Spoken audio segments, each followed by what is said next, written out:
There is an indefinable, mysterious power that pervades everything. I feel it, though I do not see it. It is this unseen power which makes itself felt and yet defies all proof, because it is so unlike all that I perceive through my senses. It transcends the senses, but it is possible to reason out the existence of God to a limited extent. Even in ordinary affairs, we know that people do not know who rules or why and how he rules. And yet they know that there is a power that certainly rules.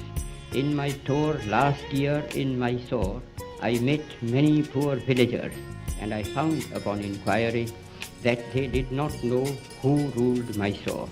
They simply said some god ruled it.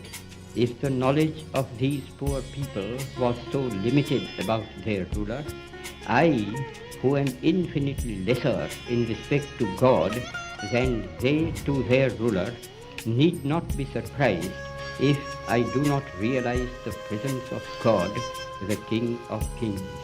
Nevertheless, I do feel, as the poor villagers felt about Mysore, that there is orderliness in the universe. There is an unalterable law governing everything and every being that exists or lives. It is not a blind law, for no blind law can govern the conduct of living beings. And thanks to the marvelous researches of Sir J.C. Bose, it can now be proved that even matter is life. That law, then, which governs all life is God. Law and the lawgiver are one.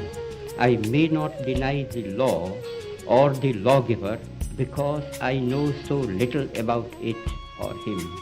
Just as my denial or ignorance of the existence of an earthly power will avail me nothing, even so my denial of God and his law will not liberate me from its operation, whereas humble and mute acceptance of divine authority makes life's journey easier, even as the acceptance of earthly rule makes life under it easier. I do dimly perceive that whilst everything around me is ever changing, ever dying, there is underlying all that change a living power that is changeless, that holds all together, that creates, dissolves, and recreates. That informing power or spirit is God, and since nothing else that I see merely through the senses can or will persist, He alone is. And is this power benevolent or malevolent? I see it as purely benevolent, for I can see that in the midst of death, life persists. In the midst of untruth, truth persists. In the midst of darkness, light persists. Hence I gather that God is life, truth, light. He is love. He is the supreme good.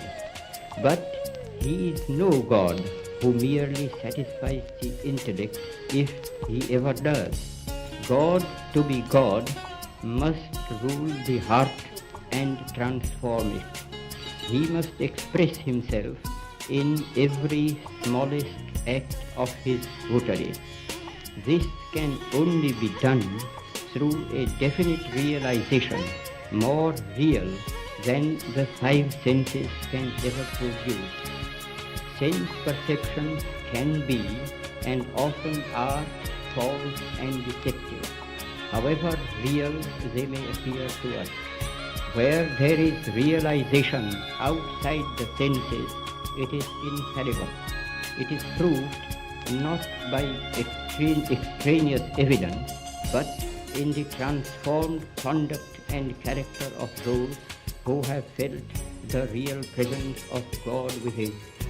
Such testimony is to be found in the experiences of an unbroken line of prophets and sages in all countries and climes.